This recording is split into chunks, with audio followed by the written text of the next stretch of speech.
Maplewood Estates was the kind of neighborhood where lawns were manicured to perfection.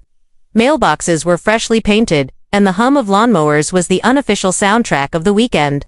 To outsiders, it looked like paradise, a place where everyone knew their neighbor, and the biggest drama was a lost dog or a stray golf ball landing in someone's yard. Mark Thompson loved living here. He was a quiet man in his mid-40s who had moved to Maplewood Estates 5 years ago, seeking peace after years of a hectic city job. He took pride in his home, especially his backyard fence, which framed a small garden where he grew tomatoes and sunflowers. But last week, a storm had ripped through the area. Winds strong enough to knock over trash cans had left Mark's fence in disarray, several panels snapped or leaning, looking sad and neglected. So today, with a hammer in one hand and fresh nails in his pocket, Mark decided to fix it. Just a few hours, and his backyard would be back to normal. Little did he know that this simple project was about to turn his quiet life upside down. Mark worked steadily, humming an old tune, unaware of the car that slowly rolled down the street, its windows tinted but the driver's eyes sharp and focused. Karen Wilkins, the president of the Maplewood Estates Homeowners Association, had made it her mission to maintain order and beauty in the neighborhood. Her reputation for enforcing every HOA rule with an iron fist was legendary and terrifying. From her vantage point across the street, Karen watched Mark's fence repair with a suspicious eye. "That doesn't look like an approved repair," she muttered to herself, tightening her grip on her phone. A quick scroll through the regulations app confirmed her fears. No fence repairs allowed without prior approval from the HOA board. For Karen, this was the kind of violation she couldn't ignore. If she let this slide, what would stop the entire neighborhood from turning into a patchwork of unapproved fixes and shoddy work? Within minutes, Karen dialed the local police non-emergency line, reporting a possible property violation and unauthorized construction. The dispatcher listened, somewhat puzzled, but dispatched an officer to check it out. Back at Mark's house, he was halfway through replacing a broken panel when he noticed flashing lights reflected in his window. He looked up to see 2 police cruisers pulling into his driveway. His heart sank. "What's going on?" Mark asked nervously as officers approached, hands on their belts. "Sir, we received a call about a possible unauthorized construction or property violation," one officer said, clipboard in hand. Mark blinked in disbelief. "I'm just fixing my fence. The storm broke it last week." "Well, someone says you didn't get HOA approval," the second officer added cautiously. Mark sighed, knowing HOA disputes could be tricky. "I didn't know I needed approval for a simple fence repair. No one told me." The officers nodded but explained their hands were tied. They had to follow up on the complaint. They asked Mark to pause his work while they made a quick report. Meanwhile, Karen was already preparing to escalate the matter. She marched to the neighborhood clubhouse, rallying a small group of HOA board members. "This is exactly why we have these rules," she insisted. "If we don't enforce them now, chaos will reign." Some board members nodded, but others exchanged uneasy glances. Was Karen really doing the neighborhood a favor, or was this about control? As neighbors peeked from behind curtains and over fences, whispers grew. "Did you hear about Mark's fence? Karen called the cops on him for fixing it." "That's ridiculous." A few sympathetic voices reached Mark's ears. He was beginning to realize he wasn't alone, and that the real battle wasn't just about a fence. What started as a simple act of fixing a fence has spiraled into something much bigger. Is Karen just a stickler for rules, or is there something deeper driving her actions? And how far will Mark go to stand his ground? One thing's for sure, this neighborhood is about to see drama it never expected. If you've ever dealt with a strict HOA or a neighbor who takes rules too seriously, smash that like button. Trust me, you won't want to miss what happens next. Hit subscribe and ring the bell so you're first to see part 2. The sun was starting to dip below the horizon, casting long shadows across the tidy streets of Maplewood Estates. Mark Thompson stood frozen in his backyard, his hammer resting limply in one hand as 2 police officers approached. The once peaceful evening had quickly shifted into a scene straight out of a neighborhood drama. The officers, Officer Ramirez and Officer Jones, exchanged quick glances. They'd dealt with their share of odd calls, but this one, a man fixing his fence and the HOA president calling the cops on him, was definitely a new one. "Mark Thompson?" Officer Ramirez asked politely. "That's me," Mark replied, trying to keep his voice calm despite the sudden tension. "We received a call from your HOA president about possible unauthorized construction," Officer Jones said, eyes scanning the fence. Can you tell us what's going on? Mark exhaled slowly, relieved the officers were willing to listen. It's just a fence repair. Last week's storm damaged it. I'm fixing it myself. Nothing fancy. Officer Ramirez nodded but frowned. Do you have permission from the HOA for this? No, Mark admitted. Honestly, I didn't realize I needed it for a simple repair. Meanwhile, across the street, Karen Wilkins was perched in her black SUV, phone in hand, watching the scene like a hawk. She whispered into the phone. Yes, they're here. He's refusing to stop working. Her fingers tapped anxiously on the steering wheel. Karen was a woman who believed rules weren't suggestions, they were the law. And when she saw what she called Mark's blatant disregard for HOA regulations, she felt justified in her actions. To her, this wasn't about a fence anymore. It was about maintaining order, control, and her image as the iron-fisted HOA president. Back in Mark's yard, the officers tried to keep things calm. Mr. Thompson, we understand your frustration, but HOA rules are legally binding in this neighborhood. We can't authorize your work without approval. Mark scratched his head. But the fence was broken. If I don't fix it, it'll fall over and damage my property, or worse, someone could get hurt. Officer Jones looked at the fence thoughtfully. That's a fair point. Maybe this is more of a civil dispute than a police matter. Before either officer could say more, Karen stormed up to the front porch, arms crossed, her expression fierce. This man is breaking the rules, she declared loudly. I called you to enforce the law. The neighbors across the street peered out their windows and onto their porches, curious and whispering. Mark felt the heat of the stares and Karen's accusation. I'm not breaking the law, I'm fixing damage caused by a storm. He shot back. Maybe the HOA rules need some common sense. Karen's lips curled into a tight smile. Common sense. The rules are clear, and you're the one causing trouble here. The officers exchanged uneasy looks. They could see Karen's determination but also Mark's genuine concern. We're going to write a report, Officer Ramirez said finally. But for now, please pause your work until the HOA board reviews this. Mark nodded, defeated, and stepped away from the fence, as the police cruisers pulled away. Karen waved triumphantly to her small crowd of supporters, but the neighbors were less enthusiastic. A few whispered, this is ridiculous. Another muttered, she's taking things way too far. Later that evening, Mark sat on his porch, nursing a cup of coffee, and staring at the half-repaired fence. His phone buzzed, a message from a neighbor. If you want, I'll bring some tools tomorrow and help finish that fence. Don't let Karen get to you. Mark smiled for the first time in hours. It seemed the community wasn't as divided as Karen thought. What started as a routine fence repair quickly turned into a neighborhood spectacle.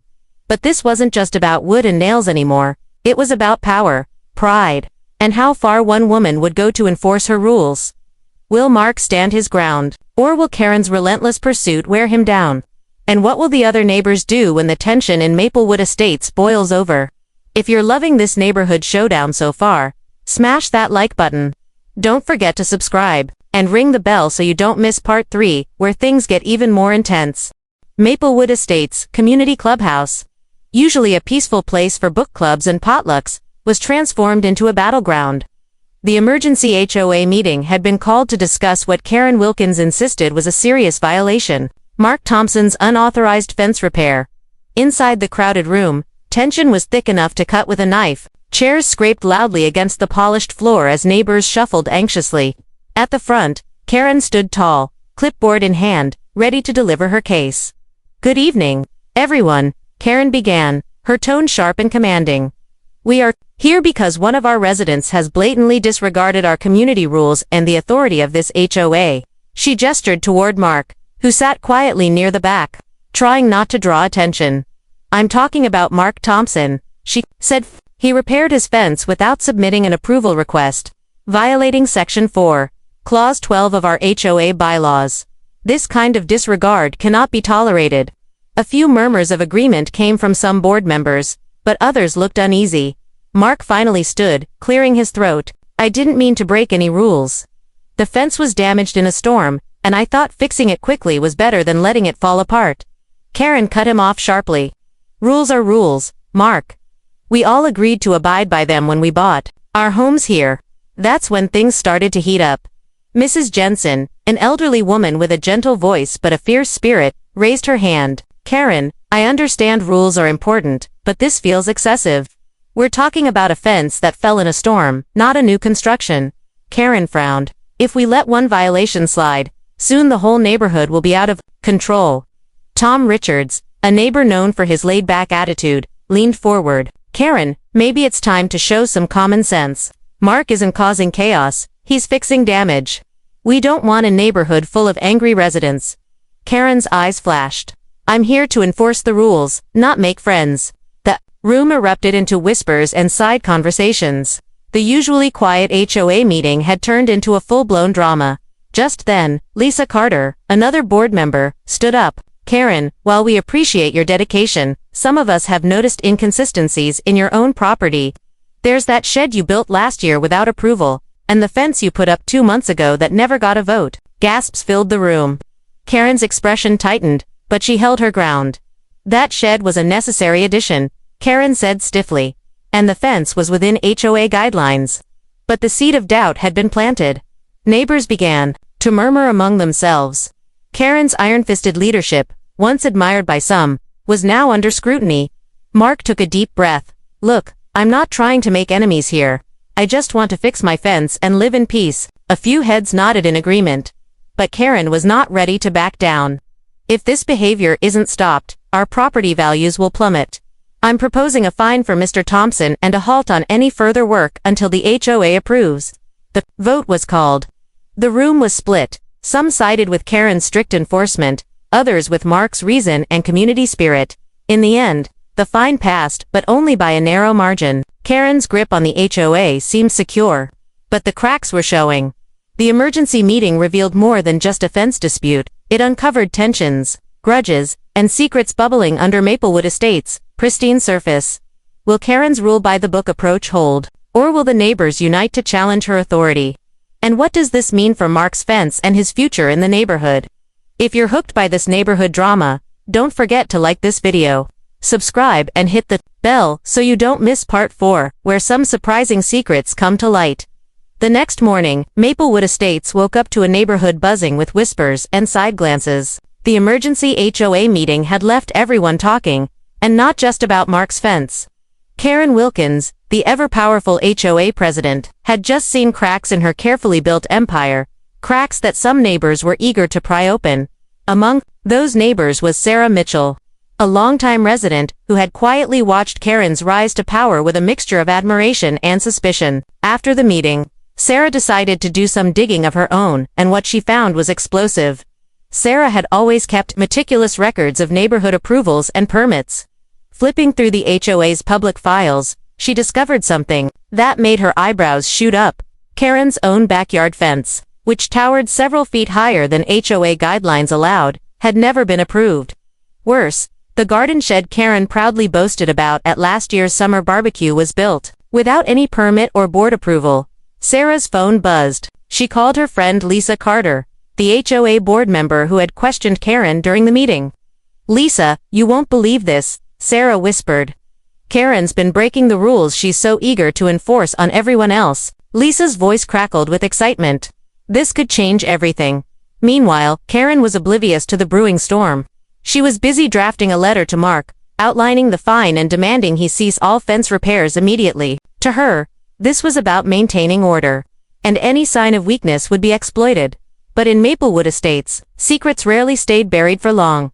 That afternoon, a small group of neighbors gathered at Sarah's house. She laid out the documents and photos she had collected, showing the unapproved structures in Karen's yard.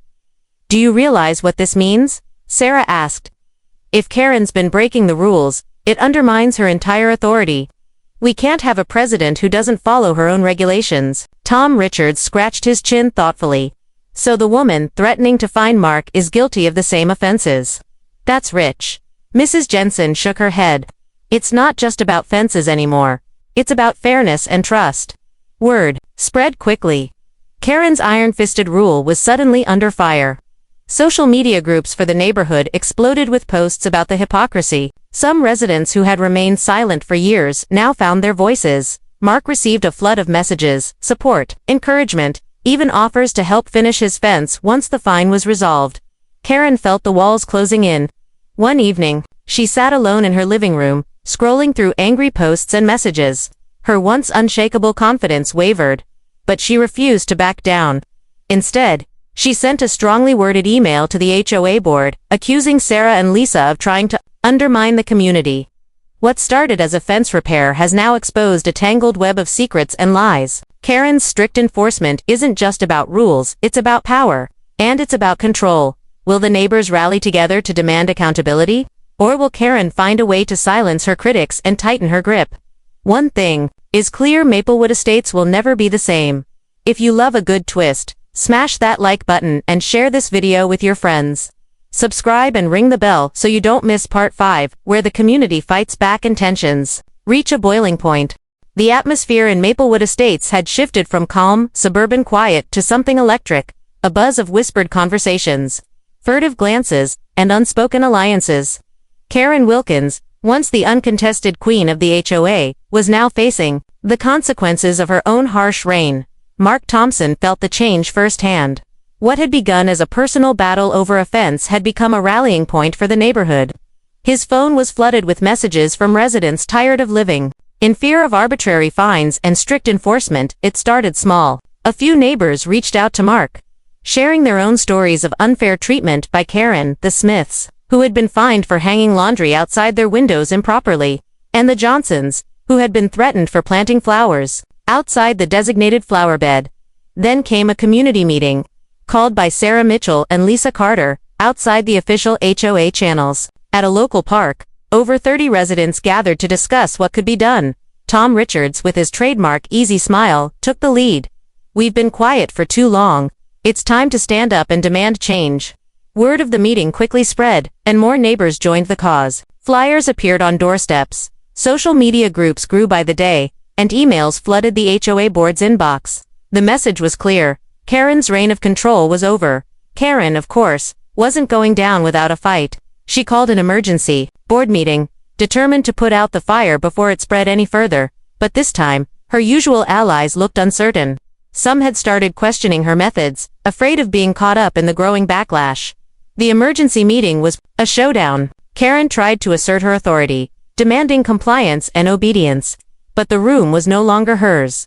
Sarah stepped forward, holding a folder of documents detailing Karen's own violations. "If the HOA president can't follow the rules, why should anyone else?" she asked pointedly. The room murmured in agreement. Even some board members nodded. The tension exploded when Mrs. Jensen, with a voice steady but firm, declared, "Karen, this neighborhood deserves better leadership that listens and respects us, not one that rules by fear." Karen's face flushed with anger. "You're all betraying me. I've kept this neighborhood in order." "But at what cost?" Lisa retorted. "We're not your subjects." That evening, as the meeting ended, the board was in turmoil. Karen's grip on power was slipping fast. Mark walked home, feeling a strange mix of relief and apprehension. The fight was far from over, but for the first time, he felt the community was truly united. Karen's crackdown had backfired spectacularly. Instead of fear, she'd sparked a neighborhood rebellion. The question now was, could she claw her way back, or was this the beginning of the end for her rule? And what would happen to Mark's fence and to Maplewood Estates as the battle for control intensified? If you're rooting for the neighborhood to take back control, hit that like button. Subscribe and ring the bell to catch part 6, where the drama reaches a boiling point and Karen fights back hard. Karen Wilkins sat in her home office, staring at the growing mountain of emails and messages flooding the HOA inbox. The rebellion was real. The community was united against her, and her once iron grip on Maplewood Estates was slipping through her fingers like sand. But Karen was not one to back down. If anything, the pressure made her more determined to hold on to power, no matter the cost. With a fierce glint in her eye, Karen called an emergency special meeting of the HOA board, this time to push through a motion that would remove Mark Thompson from the neighborhood. She claimed Mark was a disruptive influence, and that his fence repair violated the peace and harmony of our community. The invitation was terse and intimidating. It demanded attendance and made clear that any opposition would be seen as disloyalty to the HOA. Word spread quickly. The neighborhood braced itself for what many expected to be the ultimate showdown. On the evening of the special meeting, the community clubhouse was packed beyond capacity. Neighbors squeezed into every available seat, some standing in the back, eager to witness the confrontation firsthand. Mark entered quietly, aware of the tension but resolved to stand his ground. Karen took the floor first, her voice ringing with authority.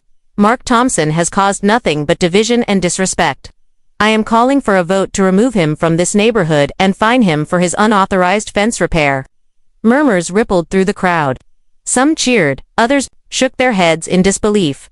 Tom Richards stood up, voice calm but firm. Karen, we all want a peaceful neighborhood, but kicking someone out for fixing a fence? That's beyond reason. Sarah Mitchell followed. Karen's leadership has been about fear and control, not community. We deserve better. Karen's expression hardened. Enough. This meeting is about rules and order. But the tide had turned. Neighbors who once feared Karen's wrath now spoke openly, sharing their stories of unfair treatment and expressing support for Mark. The vote was called. The room was silent as the ballots were counted.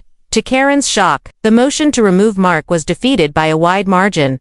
A cheer broke out, and Mark allowed himself a small, relieved smile. Karen's last stand had failed. The community was united, stronger than ever before. But the battle wasn't over. As Mark and his supporters celebrated, an unexpected revelation was about to change everything. Just as the meeting was wrapping up, the HOA's lawyer, Mr. Evans, stepped forward. With a serious expression, "There is one more matter the board must consider," he said. "Due to recent findings and legal review, there is a loophole that could allow the dissolution of this HOA entirely." Gasps filled the room. Mr. Evans explained that numerous violations and procedural errors in the HOA's formation documents, including the ones involving Karen's property and enforcement practices, opened the door for residents to vote to disband the HOA. This bombshell stunned everyone. The very foundation of Maplewood Estates governance was suddenly in jeopardy. Could Mark's fence repair and the fight against Karen's tyranny be the catalyst that brought down the entire HOA? The neighborhood was at a crossroads. Would they seize the opportunity for a fresh start or cling to the old order? If you're hooked by this unexpected twist, hit that like button and subscribe. Don't miss part 7, where an unlikely ally emerges, and the future of Maplewood Estates hangs in the balance.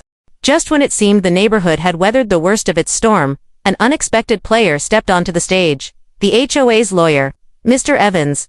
His revelation about a legal loophole that could dissolve the entire HOA had stunned everyone at the meeting. But what happened next would change everything. Most residents thought their fight was against Karen Wilkins alone. But now it was about something far bigger, the future of Maplewood Estates itself. After the meeting, Mr. Evans agreed to meet privately with a small group of residents eager to understand the implications. Among them was Mark Thompson, Sarah Mitchell, and Lisa Carter. Mr. Evans laid out the facts clearly. Because of procedural errors during the HOA's formation and numerous violations, residents have the right to petition for the HOA's dissolution. The room was silent as the gravity of the situation sank in. Mark rubbed his chin thoughtfully. So, if we vote to dissolve the HOA, what happens next? Mr. Evans smiled faintly. The neighborhood becomes self-governed. No more fines. No more arbitrary rule enforcement. You'd be free to manage your properties without the heavy hand of the HOA, assuming you work together. Lisa looked around at the group. It's a chance for a fresh start. Word spread fast. The neighborhood's usual quiet was replaced by excited debates and cautious optimism. But not everyone was thrilled. Karen Wilkins, now aware of the legal threat to her authority, dug in deeper. She rallied her remaining supporters, insisting the HOA was essential to maintaining property values and order. But as tensions simmered, an unlikely ally emerged. Karen's own second-in-command on the HOA board, David Ramirez. David had quietly observed Karen's escalating tactics and growing isolation. He believed in rules but also in fairness and community spirit, qualities he felt Karen had long abandoned. At a neighborhood gathering, David surprised many by publicly announcing his support for the petition to dissolve the HOA. "We need a new way," he said calmly.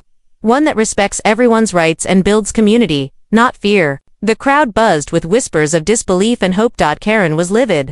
She confronted David privately, warning him of consequences. But David stood firm, believing the community deserved better. Meanwhile, Mark and the growing coalition began collecting signatures for the dissolution petition, determined to see this through.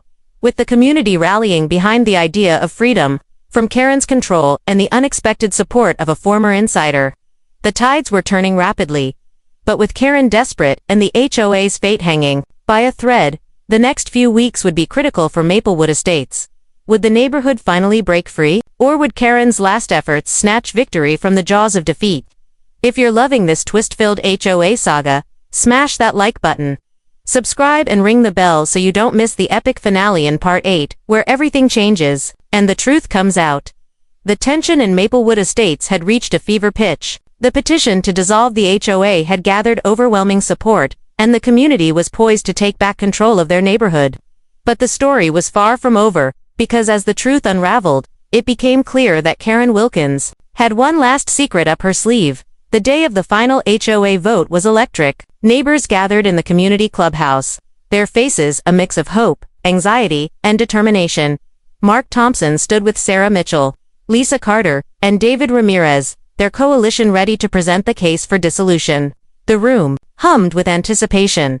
Karen arrived last, her usual confidence replaced by a tense resolve. She took the podium. Residents of Maplewood Estates, Karen began, voice steady but icy. I know change is scary, but we must protect our communities. She spoke passionately about property values, the importance of rules, and the dangers of dissolving the HOA. But just as she was wrapping up, Mark stepped forward, holding a thick stack of documents.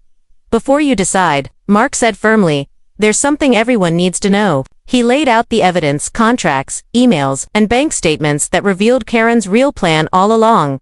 She had secretly arranged to sell large parcels of HOA-owned land to a developer, planning to cash in on a lucrative deal while residents remained unaware. Gasps filled the room. Karen's expression flickered, then hardened. That's a lie, she snapped. Fake news. But the evidence was undeniable. Her own financial gain had been the real motivation behind her ruthless rule, and the relentless crackdown on neighbors like Mark was just a way to silence opposition. David Ramirez shook his head. She used us all. Sarah added, we were fighting for a community while she was plotting to sell it out from under us. The room erupted in anger and disbelief. With the truth exposed, the vote was unanimous. The HOA would be dissolved immediately. Cheers and tears of relief filled the clubhouse. Maplewood Estates was free. But the story didn't end there. Investigations into Karen's dealings revealed legal violations that led to charges of fraud and breach of fiduciary duty. She was forced to resign and faced potential penalties. Meanwhile, the neighbors, led by Mark and the coalition, formed a new neighborhood council, one based on transparency, respect, and community spirit. The fence that started it all was finally repaired, not just by Mark but with help from neighbors who had once been silent, now united as the sun set over Maplewood Estates. A new chapter began, one where the community was truly in control. If you loved this wild HOA saga with its twists and turns, smash that like button and subscribe for more real-life neighborhood drama stories. Share this video with your friends and tell us in the comments, have you ever had a Karen in your neighborhood? Thanks for watching, and remember, sometimes a small fence repair can change everything.